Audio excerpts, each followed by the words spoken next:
When my daughter-in-law told me to leave, I smiled instead of crying. I remember standing there in my own kitchen, the house I'd lived in for 30 years, holding a dish towel that still smelled of lemon soap. She said it so calmly, as if asking me to pass the salt. "Mom, maybe you should go stay somewhere else while we're on vacation," she said. And my son, my only son, just stood beside her, silent. I smiled because that's what mothers do when they're about to break inside. We smile so no one sees the hurt. It was the middle of June, one of those early summer mornings when the air is thick with the smell of grass. The house was filled with laughter just a few days before. My son, Ethan, his wife Laura, and their little boy, Oliver. They had come to visit for a couple of weeks before flying off to Italy for their big summer vacation. I had been looking forward to it for months. I cleaned every corner, baked Ethan's favorite apple pie, and even fixed the old porch swing he loved as a child. I thought it would be like the old days again. Family dinners, stories by the fire, maybe a trip to the lake. But things were different. Laura was polite but distant. She'd smile and say thank you, but her eyes never really met mine. Ethan, my sweet boy who once called me his best friend, now spent most of his time scrolling through his phone or talking to Laura about plans. I told myself, it was just modern life.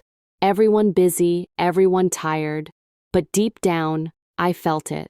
The space growing between us, as wide as an ocean. That morning, they were packing for their vacation. I had woken up early to make them pancakes. Laura came down first, dressed in a light blue sundress, her blonde hair tied back neatly.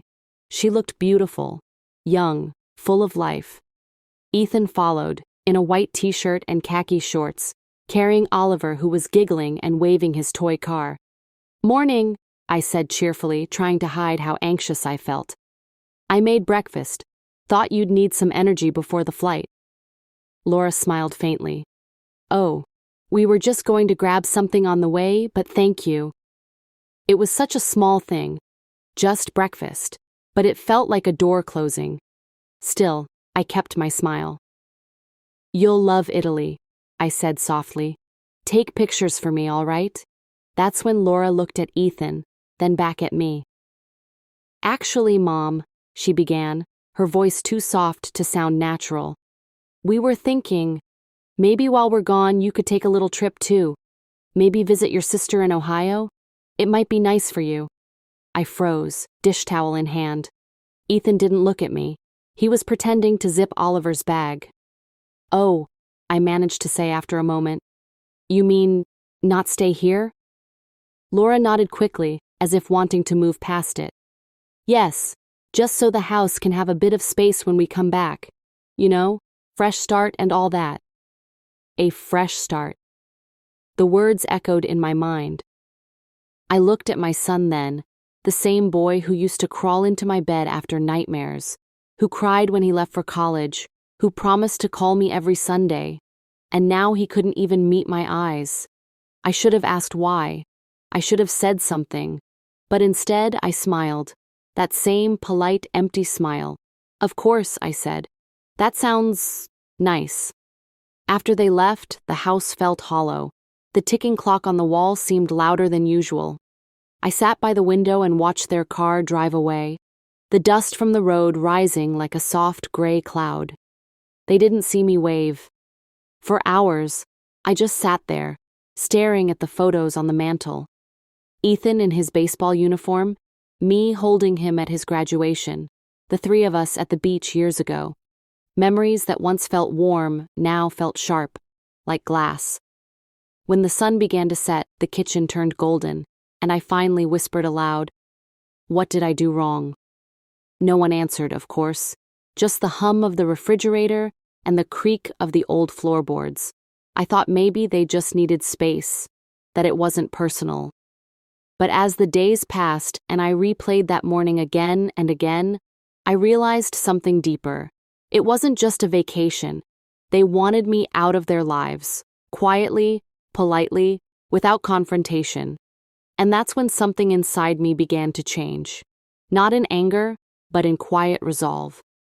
If they wanted space, I would give it to them, but not the way they expected.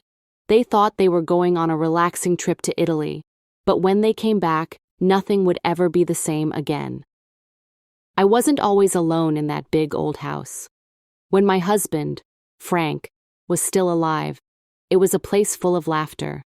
We built it together back in 1987, a 2-story wooden home with white shutters and a front porch wide enough for 2 rocking chairs. It wasn't fancy, but it was ours. Frank worked at the post office, and I taught at the elementary school just down the road. We had one child, Ethan, my miracle boy. After years of trying and heartbreak, he came into our lives like a sunrise. I can still remember the way Frank cried when the nurse placed him in his arms, that deep, shaking kind of cry that comes from joy you can't quite believe. From the very beginning, Ethan had this gentle spirit. He'd follow me around the kitchen, asking 100 questions about everything I did. Why do pancakes need baking powder? Why does soap make bubbles? He was curious, sweet, always wanting to understand the world. And I wanted to give him the best world possible.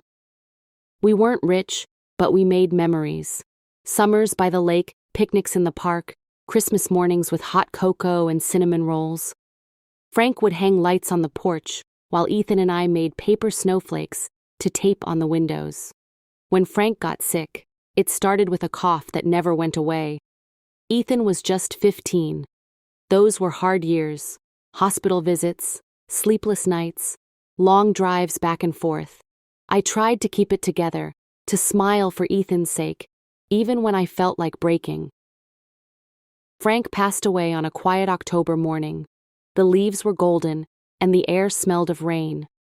Ethan stood beside me at the funeral, trying to be strong, but his hand trembled in mine. After that, it was just the two of us. Ethan and I grew even closer in those years. We shared everything: dinners, chores, dreams. When he went off to college in Boston, I cried for a week straight. I'd wake up and still set 2 plates on the table out of habit. He called me almost every night those first few months. "Mom, you won't believe how cold it gets here," he'd laugh. "I miss your chicken pot pie." And I'd tell him, "Study hard, honey, make your dad proud." He did. He graduated with honors, got a good job at a tech company, and soon after, met Laura. I still remember the first time he brought her home for Christmas. She was lovely, polite, soft-spoken, the kind of woman you instantly imagine your son marrying. She wore a cream-colored sweater and had the kindest smile. That night, we all sat by the fire drinking cocoa. Laura told me how much she admired Ethan's kindness, how he always spoke about me like I was his hero. My heart swelled hearing that. After they got engaged, I helped them plan the wedding. I remember sewing lace on Laura's veil by hand, sitting at my kitchen table with the radio playing old love songs. The day they said their vows, I cried. Not from sadness, but from joy. Watching Ethan promise his life to someone he loved made me feel like everything I'd done as a mother had been worth it. For a while, everything was perfect. They bought a small house in Portland, and every Sunday evening, Ethan would call. Sometimes Laura joined the call, sometimes not, but that was okay. They were busy. Careers, friends, life. Then, when little Oliver was born, everything changed again. He was the most beautiful baby I'd ever seen. Soft curls, bright blue eyes just like his father's. The first time I held him, I felt like my heart could burst. I offered to stay a few weeks after he was born to help out, cooking, cleaning, taking shifts at night. Those were some of the sweetest and hardest days of my life. I'd watch Laura sleep on the couch, exhausted, while I walked Oliver in my arms, humming lullabies my mother once sang to me. But something in Laura's eyes began to change around that time. At first, it was small. She'd frown when I folded laundry differently, or when I made Ethan's favorite stew instead of the vegan meal she preferred. I tried to adapt, to not step on toes, but the tension grew quietly, like a crack in glass. When I'd offer advice, she'd nod politely but never take it. When Ethan and I laughed about old times, she'd look distant, like she was somewhere else. I started to feel like a guest in my son's life. Still, I told myself it was just the growing pains of marriage. A new mother, tired and protective. I'd been young once, too. I knew what it was like to want your own space. So I stepped back. I called less, visited less, stayed in my own home where the air still smelled of memories and the porch light always stayed on for them. Years passed quietly. Ethan got promoted. Laura started her own interior design business. Oliver began school. I'd see them on holidays or the occasional weekend. Each visit felt shorter, more formal. But every time they left, I'd stand on the porch waving until their car disappeared, just like when Ethan was little. Sometimes I'd whisper to myself, maybe next time, things will feel like before. They never did. Then came last summer, the summer that changed everything. Ethan called one afternoon, his voice cheerful. "Mom, we're coming up next week. Thought we'd stay a few days before we head to Italy." I was so happy I nearly cried. I spent the next few days preparing the house, washing curtains, dusting the guest room, even buying new bed sheets with blue flowers, because Laura once mentioned she liked soft colors. I made lists of meals to cook, things Oliver might enjoy, little activities we could all do together. I wanted everything perfect. I wanted my family back, even if just for a while. But from the moment they arrived, I sensed something different. Laura's smile seemed forced. Ethan seemed distracted, always checking his phone. And Oliver, my sweet little boy, was glued to his tablet. At dinner, I tried to talk, to ask about work, about their trip, about life. Laura gave short answers. Ethan kept saying, "Yeah, we'll see." I could feel something unspoken in the air, something heavy. That night, as I washed dishes alone, I caught a glimpse of them through the kitchen window, standing in the garden talking quietly. Laura's arms were crossed, Ethan's head was lowered. I didn't know what they were saying, but the look on Laura's face told me it was about me. The next morning, she said it. That sentence that split my heart in two. "Maybe you should go stay somewhere else while we're on vacation." That was when I realized I wasn't part of their life anymore. I was an inconvenience they were too polite to admit. Still, I didn't fight. I couldn't. Because love, when it's real, doesn't beg to stay. That night, I sat by the window, watching the last light fade from the sky. The crickets sang, and the air smelled of honeysuckle. And in that silence, I made myself a promise. I wouldn't cry. I wouldn't chase them. I wouldn't beg to be loved. But I would show them, gently, quietly, what they had forgotten. What a mother's heart is capable of. When their car disappeared down the long gravel road that morning, I stood by the window until the dust settled. The silence that followed was heavy, not peaceful, not comforting, just empty. It's strange how a house changes when people leave. The same walls, the same furniture, but it feels smaller somehow. Even the air feels different, like it's waiting for something that won't come.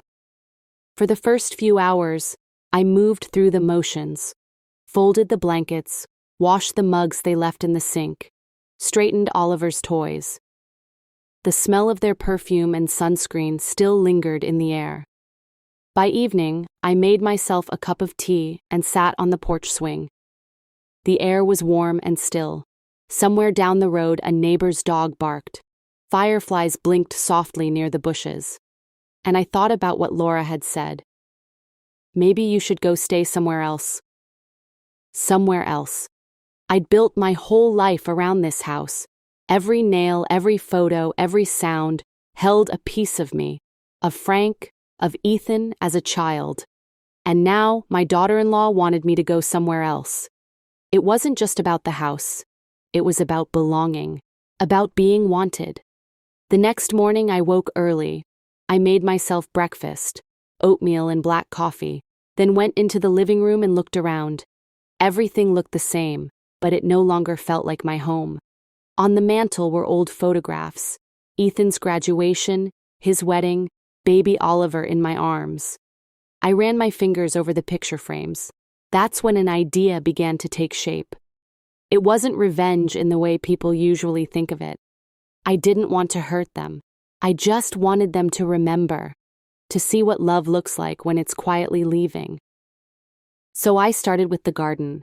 It had been Frank's pride and joy: roses, hydrangeas, and a little patch of lavender that always smelled like summer. Ethan loved that garden when he was a boy. He used to help Frank water the flowers, chasing butterflies with his tiny net. That morning, I went out with my gloves and clippers. The sun was bright, the ground warm. I trimmed the bushes carefully, pulled out weeds, cleaned the stone path. Then I dug out the old wooden sign Frank had made years ago, "Welcome to our home," and wiped off the dust. I stood there for a long time, reading those words. Our home. Then I carried the sign inside and placed it gently in a box. Over the next few days, I began packing. Not in a hurry, just slowly, thoughtfully. I packed away small things first: the lace curtains I'd sewn with my own hands, the old family recipes written in fading ink, the baby blanket Ethan used to sleep with. Each item felt like a memory, a goodbye. I didn't tell anyone what I was doing. No phone calls, no notes, just silence. At night, I'd sit in Frank's old chair with a notebook on my lap, writing letters. One for Ethan, one for Laura, and one for little Oliver. They weren't angry letters. They were honest ones.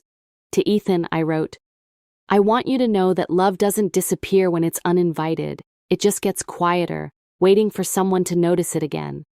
To Laura, I wrote, "I hope you find peace in your home, the kind that grows when kindness is shared. I may have been too present for your comfort, but I was only trying to love." To Oliver, I wrote, "When you grow up and see old photos of us, remember, your grandma loved you more than sunshine." When I was done, I placed the letters in a small wooden box and tied it with a ribbon. Then I set it on the kitchen table, the same table where we once shared meals, laughter, and love. 3 days before they were due to return, I called my friend Marlene, a widow who lived in a small coastal town in Maine. We'd been friends since high school. "Marlene," I said, trying to sound casual, "is that offer to visit still open?" Her voice brightened. "Of course it is, honey. Come any time. The sea's beautiful this week." "I think I'll take you up on it," I said softly. That night, I stood outside in the yard under the stars. The air smelled of rain and pine. Somewhere far away, a train whistle echoed in the dark. I closed my eyes and whispered, "Goodbye, Frank." It wasn't dramatic, just quiet acceptance. The next morning, I loaded my car with a few suitcases, a small cooler of food, and a box of memories. Before I left, I walked through the house one last time. I touched the walls, the doorknobs, the photos. Every step echoed. In the living room, I left something behind, a little envelope taped to the side of the fireplace. Inside was the deed to the house, already signed and notarized, transferring ownership to Ethan and Laura. It was my gift to them, and my lesson, because love that is freely given is the hardest to ignore. I left before sunrise. The road was quiet, the sky painted in pale orange and gold. I didn't look back. Halfway to Maine, I stopped at a diner, one of those small places with red booths and a bell over the door. The waitress, a kind woman with gray curls, smiled at me. "Traveling alone?" she asked. "Yes," I said, smiling. "For now." She poured me coffee and said, "Sometimes being alone helps us remember who we are." I nodded. She was right. Marlene's house was a small white cottage near the sea. You could hear the waves from the porch. The moment I arrived, she hugged me tight and said, "You look tired. Sit down, I'll make us tea." For the first time in a long while, I felt peace. The days that followed were simple: long walks by the water, Quiet mornings reading by the window, evenings watching the sunset. I breathed easier there. But there was still a soft ache in my chest whenever I thought of Ethan. Would he notice I was gone? Would he care? 2 weeks passed before my phone rang. It was Ethan. "Mom?" His voice sounded uneasy. "Where are you? We just got back and... the house?" I could hear the confusion in his tone. "It's yours now," I said gently. "I left everything you'll need in the kitchen." "Mom, what are you talking about? You can't just..." "I can," I said softly. "It's time." There was silence on the line. "Laura didn't mean..." he started, but his voice cracked. "I know," I interrupted gently. "You both needed space. I just gave it to you." "Please, come back," he whispered. I smiled through the tears that had started to fall. Maybe someday. But right now, I'm learning how to live for me again. After we hung up, I sat by the window for a long time, listening to the waves crash softly against the rocks. I imagined Ethan standing in the kitchen, finding the letters, maybe even the empty spaces where my things once were. I hoped he'd understand that my leaving wasn't punishment. It was love, love that refuses to beg, love that teaches through absence. A few days later, I got a message from Laura. "I read your letter. I'm sorry, truly sorry. You deserved better." I stared at the message for a long time before replying. Take care of each other. That's all I ever wanted. No anger, no bitterness, just peace. That night, I walked down to the beach. The moon hung low and silver, reflecting on the water. The sand was cool under my feet. I looked up at the sky and whispered, "Maybe this is what healing feels like, quiet and endless." They went on vacation to get away from me, but when they came home, what they found waiting was the echo of everything I had been to them, and everything they'd lost sight of. Back at the house, Ethan stood in the middle of the kitchen, staring at the wooden box on the table. The sunlight poured through the window, catching tiny dust particles in the air. The house smelled faintly of lavender and soap, the scent that always reminded him of his childhood. Laura stood beside him, silent, holding little Oliver in her arms. The note on top of the box was written in my neat handwriting. Just one sentence. "Love doesn't disappear. It just gets quieter." For a moment, Ethan couldn't move. The words seemed to hang in the air, heavy and familiar. Then he sat down and opened the box. Inside, he found 3 envelopes. One with his name, one with Laura's, and one marked, "For Oliver when he's older." Laura covered her mouth with her hand. Ethan reached for his letter first, and that echo was louder than words. He unfolded the paper carefully, the way someone handles something sacred. My handwriting was small even, written in blue ink. "Ethan, my sweet boy, I hope you're reading this in peace. I wanted you to have this house because it was built on love. The same love that raised you, fed you, and believed in you. I know you didn't mean to hurt me. Sometimes life gets so loud we forget who used to listen the most. I don't want apologies. I just want you to remember where you came from. The smell of pancakes in the morning, the porch swing at sunset, the warmth that never asked for anything in return. Love doesn't demand.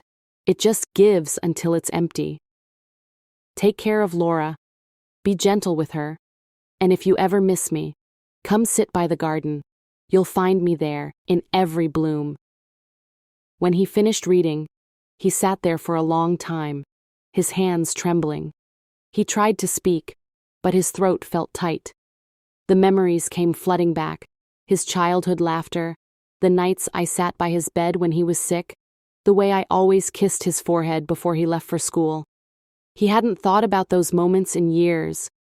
Laura's eyes were red when she finished her letter. She handed it to him silently, and he read it too. "Laura, I know I wasn't always easy to live with.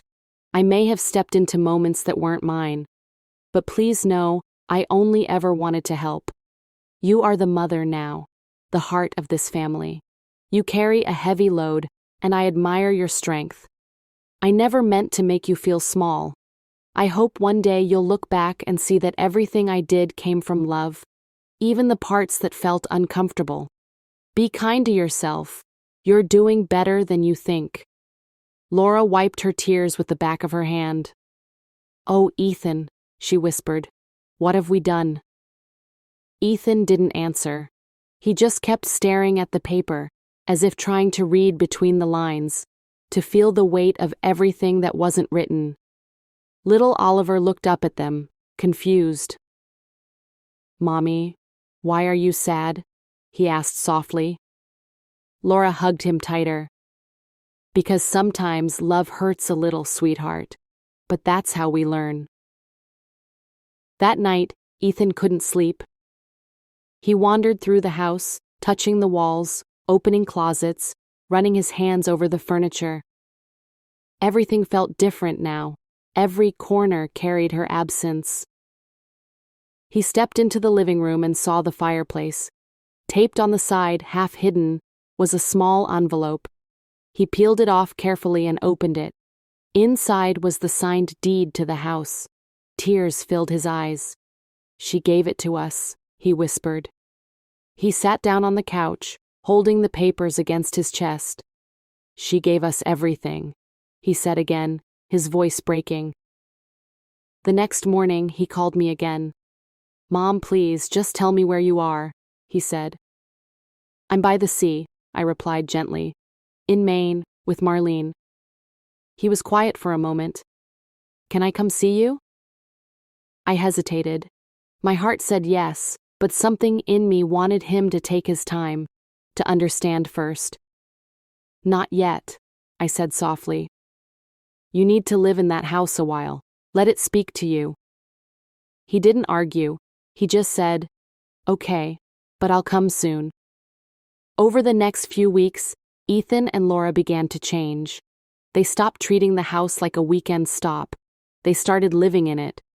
Laura spent mornings in the garden, tending to the flowers I'd planted years ago. She said it made her feel close to me. Ethan repaired the porch swing, sanding it down and painting it white. One evening, he sat there with Oliver, just like Frank used to with him. "Grandma used to sit here too," Oliver said, swinging his legs. Ethan smiled sadly. "Yes, she did. She loved this place." Sometimes neighbors would stop by, asking where I'd gone.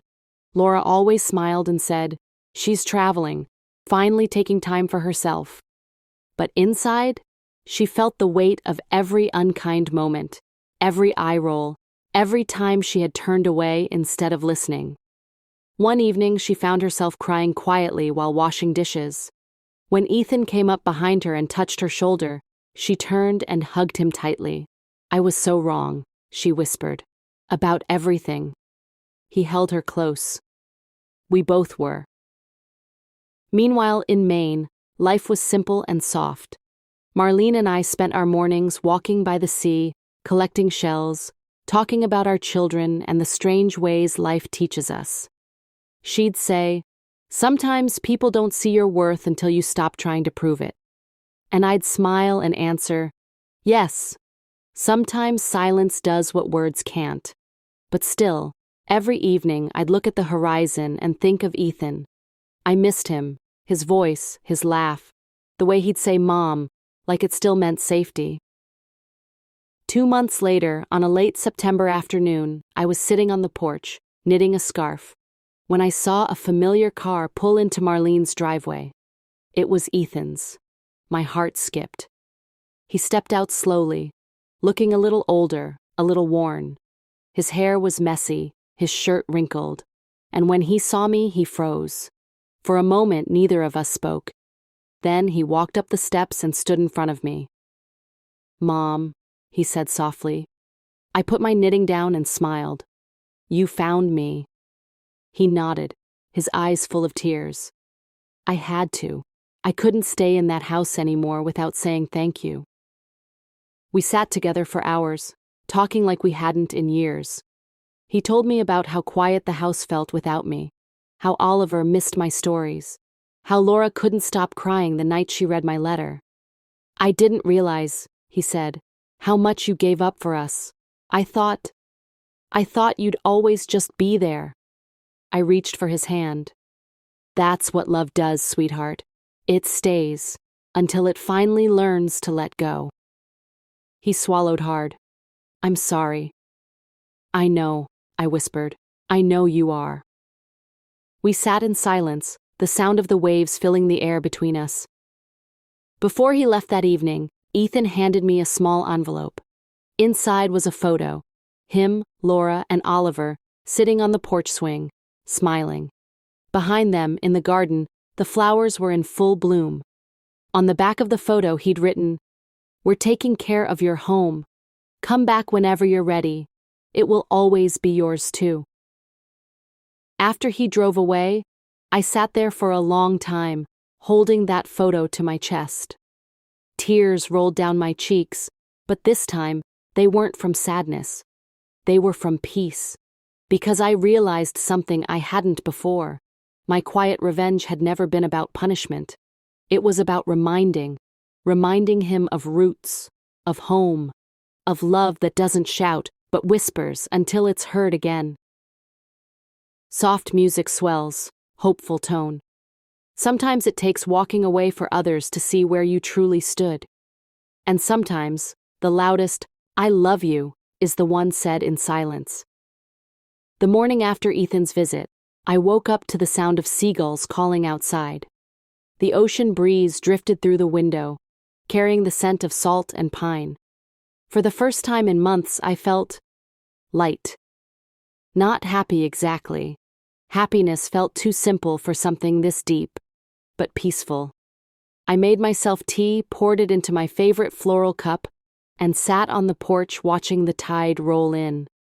The sky was pale blue, streaked with pink clouds. Marlene came out and sat beside me, her robe wrapped tight around her shoulders. "He came, didn't he?" she said softly. I nodded. "He did." She smiled knowingly. "You look like someone who just set a heavy burden down." I let out a small laugh. That's exactly how it feels. Over the next few weeks, Ethan called more often. Not quick, distracted calls, but long ones. The kind we used to have when he was in college. He'd tell me about work, about Oliver's new obsession with dinosaurs, about how Laura had started painting again. He told me they'd planted a new section in the garden, sunflowers, because I used to love them. Sometimes he'd call just to ask what I was doing. And when I said, "Nothing much, just knitting," he'd say, "I miss that sound in the background." Those calls became the highlight of my days. But more than that, I felt something changing in him. A softness, a patience that hadn't been there before. One evening he asked, "Mom, do you ever think about coming home?" I paused, looking out at the sea. "Home is such a funny word," I said. "I think I took it with me when I left." He was quiet for a moment. Then he said, "Maybe it's time to bring it back." I didn't answer right away. I wanted to. God knows I wanted to. But I also knew healing isn't something you rush. It's something you grow into, like dawn after a long night. A few weeks later, Laura called me herself. Her voice was soft, careful. "Hi, Mom," she said, and I noticed it was the first time she'd ever called me that. "I hope I'm not bothering you," she added. "Not at all, sweetheart. How are you?" There was a pause. Then quietly she said, "Better. We've been talking a lot, Ethan and I. About you, about how we handled things." I could hear the emotion in her voice, that kind of trembling honesty that only comes after regret. "I was so focused on being a good wife and mother," she continued, "that I forgot what made Ethan who he was. And that was you. You're part of him, and I tried to push that away." I swallowed back tears. "Oh, Laura," I said softly. "We all make mistakes when we're trying to build our place in the world." "I know," she said, "but I want to make it right. I was wondering, maybe when you're ready, you could come stay for a while. Not because we need help, but because we want you to." My throat tightened. I had imagined hearing those words 100 times, but never thought they'd sound so gentle. "I'd like that," I said. "Maybe soon." After that call, I sat by the window for a long time, watching the waves. And I cried. Not from pain this time, but from something softer. Forgiveness, I think. Forgiveness for her, for Ethan, for myself. Because it took me leaving to understand something that every mother eventually learns. Our children never stop needing us. They just forget how to show it sometimes. Autumn arrived quietly in Maine. The trees along the coastline turned amber and red, their colors reflected in the calm water. Every day I walked the beach and collected shells. I'd send a few to Oliver with little notes. "This one is shaped like a heart. Keep it for Grandma." He'd send back drawings, stick figures of me and him in the garden, smiling. Each time I opened one, my heart swelled a little more. Then, one chilly afternoon, I got a letter in the mail. It was from Ethan. Inside was a plane ticket and a small note that said, "Come home for Thanksgiving, please." I read it twice, then held it against my chest. Marlene, seeing the letter, smiled wide. "Looks like your boy's calling you back." I nodded. Maybe it's time. The flight home was quiet. I stared out the window the whole way, watching the clouds drift below like soft blankets. My stomach fluttered with nervousness and something like excitement. When I landed, Ethan was waiting at the airport. He looked older, not in a tired way, but in a peaceful way. When he saw me, he didn't say a word. He just walked up and hugged me, tight, like the world might fall apart if he let go. "Welcome home, Mom," he whispered. I closed my eyes and whispered back, "It feels good to be." When we reached the house, I hesitated before stepping inside. It was the same, and yet not the same. The walls were painted a soft cream color. The curtains were new. But the warmth, it was there again. That gentle hum of family. On the kitchen table, there were 3 place settings, and in the middle, a pie. My apple pie recipe. Laura came out from the kitchen, wiping her hands on a towel. Her eyes were a little red, but her smile was genuine. "Hi," she said quietly. "Dinner's almost ready." I smiled back. "It smells wonderful." That evening, we all sat together for the first time in years. No tension, no distance, just quiet togetherness. Oliver sat beside me, chattering about school and dinosaurs. Ethan and Laura listened, smiling. Every now and then our eyes would meet, and we'd share that unspoken understanding, the kind that doesn't need words anymore. When dinner was over, Ethan stood and said, "Mom, there's something we want to show you." He led me outside to the garden. The night air was cool and the stars shone brightly above. There, in the center of the garden, was a new stone path, and at the end of it, a small wooden sign. I gasped softly. It read, "Welcome home, Mom." Tears filled my eyes. I turned to Laura, who smiled shyly.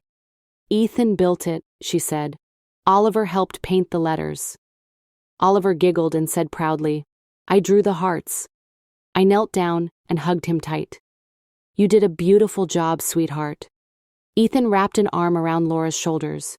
"We wanted you to know that this will always be your home, too," he said softly.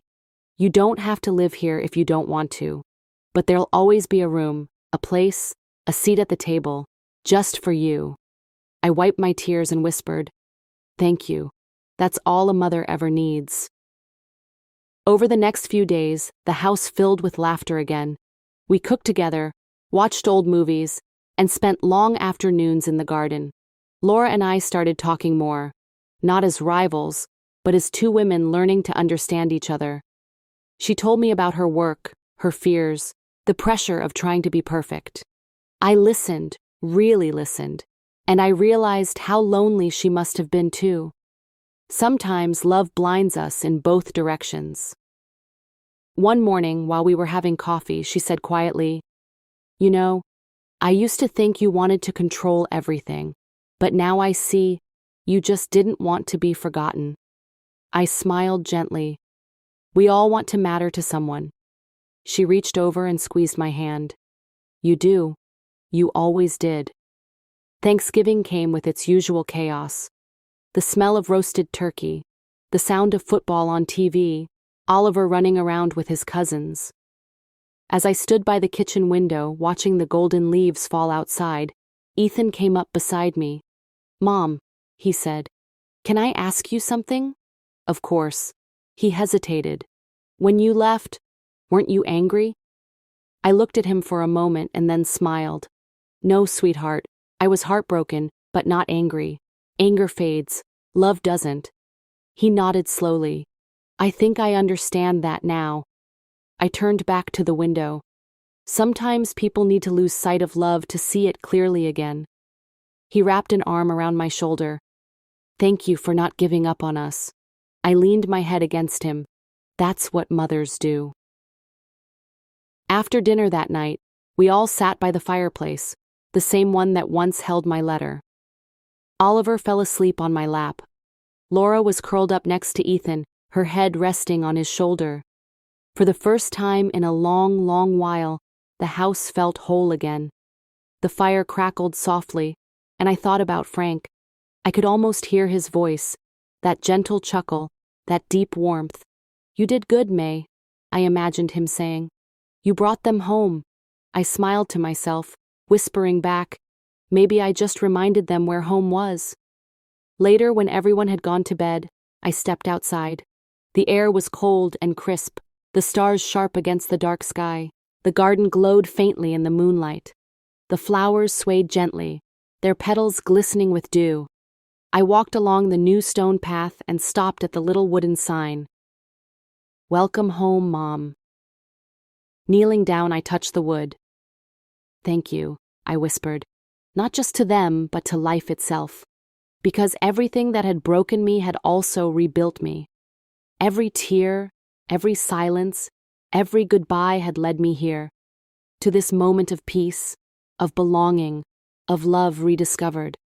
I used to think revenge was about proving a point, but now I know the best kind of revenge is living in peace while others learn to love again. My son's vacation broke my heart, but my quiet leaving, my gentle absence, opened his eyes, and sometimes that's all it takes. A little silence, a little space, and love, waiting patiently to be seen again. It's been almost a year since that Thanksgiving. The seasons have turned again. Snow came and went, spring brought flowers to the garden, and now summer hums softly outside my window. The house feels alive again, not in the same way it used to, but in a deeper, calmer way. Sometimes I still spend a few weeks up in Maine, watching the ocean from the porch. But now, when I leave, I always know there's a home waiting for me, a place where my son, my daughter-in-law, and my sweet grandson truly want me. And that makes all the difference. I've learned something over these past months, something I wish someone had told me when I was younger. Love isn't loud. It doesn't need grand gestures or constant words. Sometimes love is quiet. A phone call that comes every evening, a chair left empty for you, a garden path that says, welcome home. We often mistake distance for rejection, but sometimes people just need space to understand what love really means. When I first left that house, I thought my story had ended, but really it was only beginning, because it was the moment I learned to love myself, too. I still remember the first morning I woke up in Maine after everything had fallen apart. I had sat on that porch with a cup of tea, the ocean stretching endlessly before me, and I whispered, "What now?" I thought I had lost my family, but now I realize I had to lose my place in their world for a little while so that they could find mine again. Life has a way of teaching us gently, if we let it. Sometimes Oliver calls me before bed. He's growing so fast. "Grandma," he says in his sleepy little voice, "when are you coming to visit again?" I smile every time. "Soon, sweetheart. Very soon." He always says the same thing next. "Don't forget your apple pie recipe." That makes me laugh. Because that recipe, written in my neat little handwriting, is hanging on their kitchen wall now, framed. When I saw it there for the first time, I cried. Not because of the pie, but because they kept a piece of me, right there, in the heart of their home. One evening, I was helping Laura with the dishes. The sun had set, and the kitchen was quiet, except for the sound of running water. She looked at me and said, "I used to think love was about having control, but it's really about grace, isn't it?" I smiled. Yes, grace, patience, and kindness, even when it's hard. She nodded slowly. You taught me that. And for the first time, I realized maybe that was my purpose all along. Not to be needed, but to be understood. Ethan's different now, too. He calls every morning on his way to work, just to check in. Sometimes he'll say, "I was thinking about Dad today," and we'll share a quiet moment together, remembering, smiling.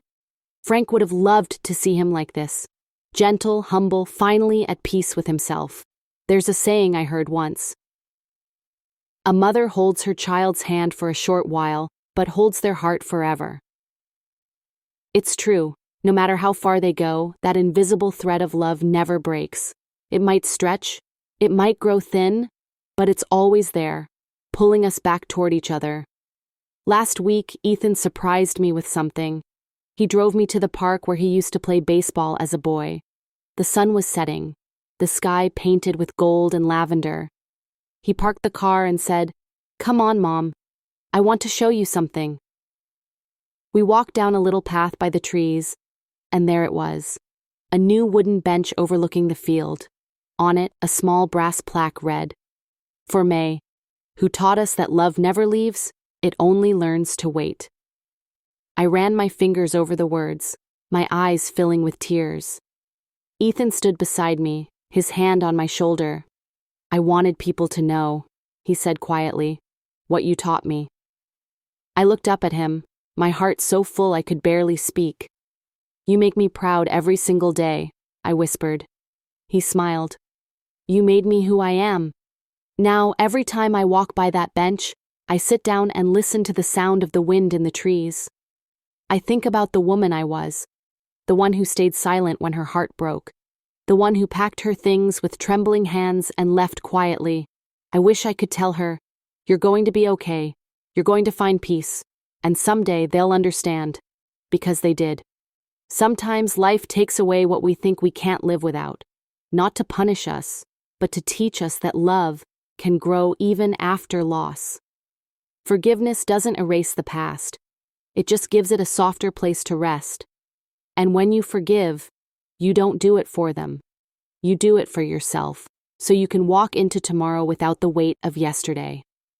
Now, when people ask about my family, I smile and say, "We're good. We're healing, together." And that's the truth.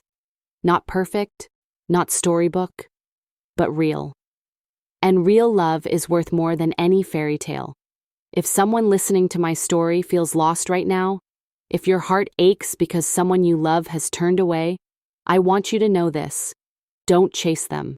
Don't beg to be seen. Love yourself enough to step back. Let the silence do the speaking for a while. If that love is real, it will find its way back. Maybe not the same, maybe not soon, but it will.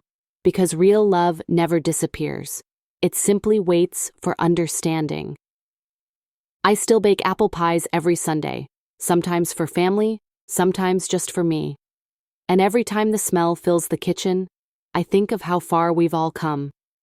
My son's vacation once broke my heart, but now when I look back, I see it differently. It wasn't the end of my story. It was the moment that taught me what love truly is. Gentle, patient, and strong enough to start over.